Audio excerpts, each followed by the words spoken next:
The Patchwork Quilt, Chapter 9. In 1843, Harriet Ross began to make a patchwork quilt. She had trouble finding the brilliantly colored pieces of cotton cloth she needed. Sewing the quilt together was even harder. The needle kept slipping through her fingers. Sometimes she did not know that she had lost it until she tried to take a stitch and found that she held only a long piece of thread. Time and again she hunted for the needle on the dirt floor of the cabin. It was difficult to find there, difficult for fingers accustomed to grasping the handle of a broadaxe, to pick up an object as tiny as a needle. It seemed as though she would never be able to master the art of sewing, to make the needle go through the material in the places where she wanted it to go. It was the hardest task she had ever undertaken. Yet as the quilt pattern developed, she thought it was as beautiful as the wildflowers that grew in the woods and along the edge of the roads.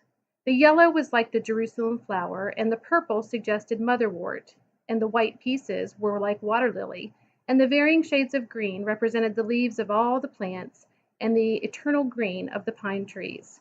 For this was no ordinary quilt. It would be a trousseau, and the entire contents of what, under different circumstances, would have been a hope chest. Harriet had fallen in love. She was going to marry a young man named John Tubman. He was a tall, well-built fellow with a ready laugh and a clear, lilting whistle. When she worked on the quilt, head bent, awkward fingers guiding the needle carefully through the material, she experienced a strange, tender feeling that was new to her. The quilt became a symbol of the life that she would share with John. She thought about him while she sewed, how tall he was, how sweet the sound of his whistling. She was so short she had to look up to him. She looked up to him for another reason, too. He was free. He had always been free. Yet he wanted to marry her, and she was a slave. She felt so humble, too. They were married in 1844. Harriet went to live in his cabin, taking with her her one beautiful possession, the patchwork quilt. The knowledge that she was still a slave bothered her more and more. If she were sold, she would be separated from John. She truly loved him. She had asked him how he came to be free. He said it was because his mother and father had been freed by their master at the time of the master's death. This made Harriet wonder about her own family, especially old Rit, who was forever talking about the promises of freedom that had been made to her. She paid $5 to have a lawyer to look up the wills of the various masters to whom old Rit had belonged. It had taken her years to save $5. She had hoarded pennies to accumulate such a sum. But it seemed to her the information she received was well worth the cost. She found that old Rit had originally been willed to a young woman named Mary Patterson, with the provision that she was to be freed when she was 45. Mary Patterson died shortly afterward, still unmarried. According to the old lawyer, old Rit should have been freed long ago. Instead, she remained a slave, and so, of course, her children were slaves. Old Rit had been sold and resold many times. After this, Harriet grew more and more discontented. She felt that she was a slave only because old Rit had been tricked and deceived years ago. Times were hard the year that Harriet married John Tubman, and the next year too. In the quarter she heard a great deal of talk about the reasons for this. One of the house servants said the trouble was due to the difference in the price of cotton. Dr. Thompson had said so. He said cotton brought 13 cents a pound in 1837 when it was high, and when it was high the slave traders paid as much as $1,000 for prime field hands. Then cotton started going down, down, down, until in 1845 it was bringing only 5 cents a pound, and the slave traders gave less than $500 for young, strong slaves. Harriet decided that from the dilapidated look of the plantation, fields lying fallow, the big house in need of repair, Doc Thompson would soon be selling slaves again. He wouldn't be able to get much for them in Maryland, so in spite of the old master's will, he would sell them south. She told John Tubman this. Every time she said it, she spoke of going north, of running away, following the North Star. He warned her against such foolishness. What would she find there that she didn't have here? She hired her time, and so she always had a little money of her own. They had a cabin to themselves. Maryland was a good place to live. It never got too cold. There were all the coves and creeks where one could fish and set traps. He said if she went north, she'd freeze to death. Besides, what happened to the ones who went there? None of them came back to tell what it was like. Why was that? Because they couldn't. They died there. They must have.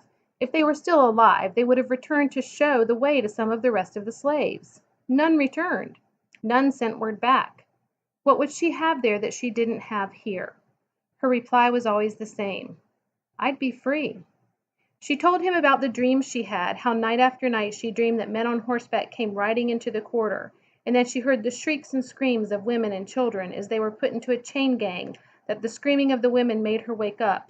She would lie there in the dark of the cabin, sweating, feeling cold because the fire was out, and the chill from the dirt floor seemed to have reached her very bones, and, though awake, she could still hear the echo of screams.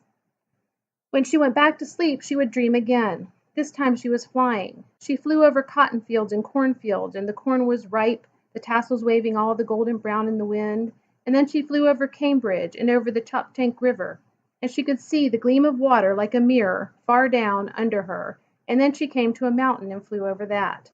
At last she reached a barrier. Sometimes it was a fence, sometimes a river, and she couldn't fly over it. She said, "It appeared like I wouldn't have the strength, and just as I was sinking down, there would be ladies all dressed in white over there, and they would put out their arms and pull me across." John Tubman disliked these dreams. When she retold them, her husky voice pitched low, she made them sound as though they had really happened. He thought this showed how restless and impatient she had become. He laughed at her finally. He said that she must be related to old Cujo, who was so slow-witted he never laughed at a funny story until half an hour after it was told, because only a slow-witted person would have the same dream all the time. In spite of his derision, she kept telling him about her dreams.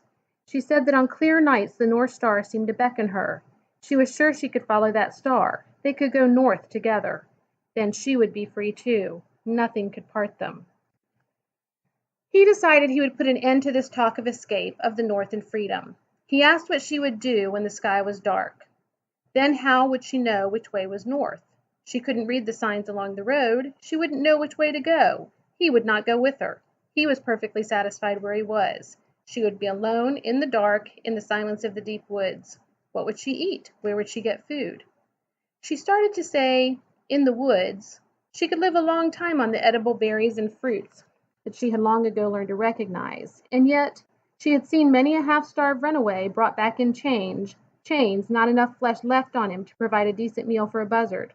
Perhaps she, too, would starve. She remembered the time she ran away from Miss Susan's and crawled into a pig pen, remembered the squealing and grunting of the pigs, the slops thrown through the trough, and fighting with the pigs, pushing them away to get at the trough. After 4 days she had been indistinguishable from the pigs, filthy, foul-smelling, and starving. She had gone back to Miss Susan. The memory of this experience made her avoid John's eyes, not answer him. Perhaps her silence made him angry.